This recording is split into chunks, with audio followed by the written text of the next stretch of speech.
JNTUA 31 BTech సిఎస్సిలో R23 regulation వాళ్ళకు next subject introduction to computer networks అంటే మీరు CN అంటారు కదా, దాని ఇంపార్టెంట్ క్వశ్చన్స్ చెప్పమని చెప్పేసి అడుగుతా ఉన్నారు. సో ప్లేలిస్ట్ చెక్ చేసుకోండి. ఇక దాని గురించి చెప్పబోయే ముందైతే ఇంతవరకు ఈ ఛానల్ సబ్స్క్రైబ్ చేసుకున్న వాళ్ళు సబ్స్క్రైబ్ చేసుకొని ఈ వీడియోని లైక్ చేసి షేర్ చేయండి. మీకేమైనా డౌట్స్ ఉన్నట్లయితే కాల్ బిఫోర్ ద్వారా కాల్ చేయండి. తెలుగు ఇంజనీరింగ్ ఎడ్యుకేషన్ టెలిగ్రామ్ ఛానల్లో జాయిన్ అవ్వండి. ఈ వీడియోకి ఒక హైప్ ఇవ్వండి. ఇక ఇంపార్టెంట్ క్వశ్చన్స్ చెప్పే ముందు మీరు తెలుసుకోవాల్సింది ఒకటి ఉంది. ఇప్పుడు ఈ కంప్యూటర్ నెట్వర్క్స్ అనేది ఏంటంటే, మీరు బయటికి వెళ్ళిన తర్వాత నెట్వర్క్ అడ్మినిస్ట్రేషన్ అనే ఒక జాబ్ ఉంటుందండి. ఫర్ ఎగ్జాంపుల్ ఇంటర్నెట్కి కనెక్టివిటీ, ఒక సిస్టమ్ నుంచి ఇంకొక సిస్టమ్కి వైఫై కాకుండా వైర్ ద్వారా కనెక్షన్, వాటికి ప్రోటోకాల్స్ యూజ్ చేస్తారు. ఆ బేసిక్స్ అన్నీ మీరు తెలుసుకోవాలి. ఈ కంప్యూటర్ నెట్వర్క్స్లో మీరు తెలుసుకోవాల్సిన బేసిక్స్ ఇవి. ఆ తర్వాత వచ్చేసరికి ఆ కంప్యూటర్ నెట్వర్క్స్ డిజైన్ అనేది తెలుసుకోవాలి. మరి అదంతా ఇవ్వాలంటే అవి కూడా ఇంపార్టెంటే. ఇక ఆ తర్వాత వచ్చేసరికి ఈ ఇంటర్నెట్కు సంబంధించిన ప్రోటోకాల్స్, ఇందాక ఏదైతే చెప్పానో ఆ ప్రోటోకాల్స్ అన్నీ కూడా మీరు తెలుసుకోవాల్సి ఉంటుంది. ఫర్ ఎగ్జాంపుల్ ఐపీ అడ్రస్ అని, ఐపీ అని, టీసీపీ అని, యూడిపి అని ఇలా ఉంటాయి. ఓకేనా, ఇంటర్నెట్ ప్రోటోకాల్ ఇలా ఉంటాయి అన్నమాట. సో అవన్నీ కూడా మీరు తెలుసుకోవాల్సి ఉంటుంది అనమాట. అయితే ఈ ఐపీ కానీ, టీసీపీ కానీ, యూడిపి కానీ, వీటికి ఈ హెడర్స్ ఫార్మాట్ ఏదైతే ఉంటుందో దాని గురించి బాగా తెలుసుకోండి. ఇక ఆ తర్వాత ఈ ఇంటర్నెట్ అప్లికేషన్స్ గురించి తెలుసుకోవాల్సి ఉంటుంది. తెలియని వాళ్ళు ఎవరు ఉంటారు కదా.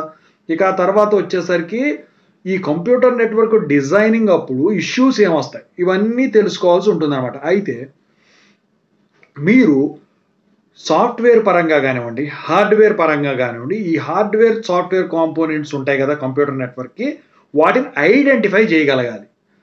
సో దాని గురించి తెలుసుకోండి, ఎలా ఐడెంటిఫై చేస్తారు అని. ఇక ఆ తర్వాత వచ్చేసరికి ఏంటంటే, ఈ కంప్యూటర్ నెట్వర్క్కి సాఫ్ట్వేర్ డిజైన్ చేయటం నేర్చుకోవాలి. ఇక ఆ తర్వాత రౌటింగ్ అంటే ఏంటి, ఎలా రౌటర్ని డెవలప్ చేయాలి, ఎర్రర్ని ఎలా డెవలప్ చేయాలి, ఇంకా వచ్చేసరికి ఈ కంజెషన్ కంట్రోల్ అల్గారిథమ్స్, వీటన్నిటిని కూడా మీరు తెలుసుకోవాల్సి ఉంటుంది అనమాట. ఇక ఆ తర్వాత వచ్చేసరికి రౌటింగ్ ప్రోటోకాల్స్ వాటి గురించి తెలుసుకోవాల్సి ఉంటుంది. ఇక ఆ తర్వాత వచ్చేసరికి లేయర్స్ ఉంటాయి అన్నమాట. వీటిల్లో ఈ లేయర్స్ లేయర్ 0, లేయర్ 1, లేయర్ 2, ఇలా లేయర్ 7 లేయర్సే ఉంటాయి. సో ఈ ప్రతి లేయర్ ఫంక్షనాలిటీ మీరు తెలుసుకోవాల్సి ఉంటుంది ఈ కంప్యూటర్ నెట్వర్క్లో. ఇక ఆ తర్వాత వచ్చేసరికి ఈ ట్రాన్స్పోర్ట్ ప్రోటోకాల్ ఏదైతే ఉందో దాన్ని కరెక్ట్గా అప్రోప్రియేట్ ట్రాన్స్పోర్ట్ ప్రోటోకాల్ని మీరు సెలెక్ట్ చేసుకోవాల్సి ఉంటుందన్నమాట. అంటే ఇప్పుడు ఈ అప్లికేషన్ రిక్వైర్మెంట్ బట్టి మీరు దాన్ని సెలెక్ట్ చేస్తారు. ఇది ఓవరాల్ ఇంట్రడక్షన్. ఇక ఇంపార్టెంట్ క్వశ్చన్స్కి వెళ్తే యూనిట్ 1 చూసుకున్నట్టయితే computer networks and internet and the internet. అయితే ఇందులో వచ్చేసరికి నాకు తెలిసి ఇంటర్నెట్ అంటే తెలియని వాళ్ళు ఉండరు.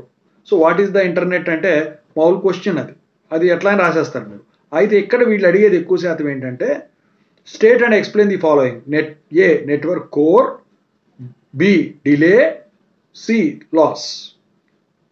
Network loss, network delay, network core అంటాం కదా, వీటిని ఎక్స్ప్లెయిన్ చేయమని చెప్తాడు. లేకపోతే వచ్చేసరికి ఏమడుగుతాడంటే ప్యాకెట్ స్విచ్డ్ నెట్వర్క్స్, దాని గురించి అడుగుతాడండి. ఓకేనా. ఇక ఆ తర్వాత వైర్లెస్ ట్రాన్స్మిషన్ మీద ఇస్తాడు. ఓకేనా. సో ఓవరాల్గా what are the different types of multimedia networks అని చెప్పేసి అడుగుతాడు.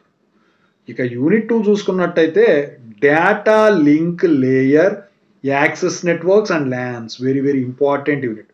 ఇందుట్లో వచ్చేసరికి ఈ data design, state and explain the design issues in data link layer అని చెప్పేసి అడుగుతాడు. ఓకేనా. How do you detect the error and how do you correct the error అని చెప్పేసి అడుగుతాడు. ఓకేనా. What are the different types of data link protocols అని చెప్పేసి అడుగుతాడు. లేకపోతే what is meant by error detection and what are the different error correction techniques అని చెప్పేసి అడుగుతాడు. ఇక ఆ తర్వాత what are the different LANs అని చెప్పేసి అడుగుతాడు. ఎక్కువ శాతం స్విచ్డ్ లోకల్ ఏరియా నెట్వర్క్స్ మీద ఇస్తాడండి. ఇక ఆ తర్వాత వచ్చేసరికి డేటా సెంటర్ నెట్వర్క్ మీద ఖచ్చితంగా క్వశ్చన్ ఉంటుంది. ఓకేనా? సో ఇది యూనిట్ 2 అనమాట.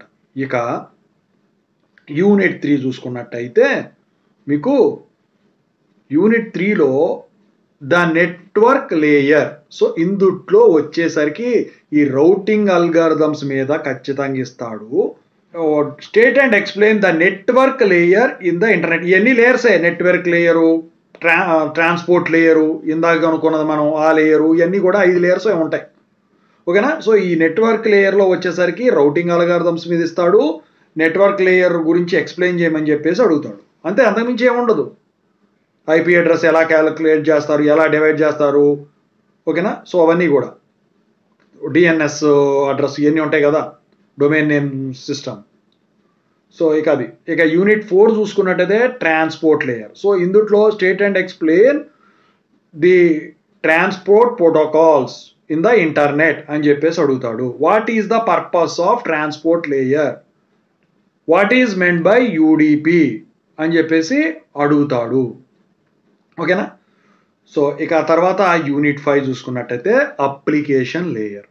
సో ఈ అప్లికేషన్ లేయర్లో క్వశ్చన్స్ ఎలా ఉంటాయి?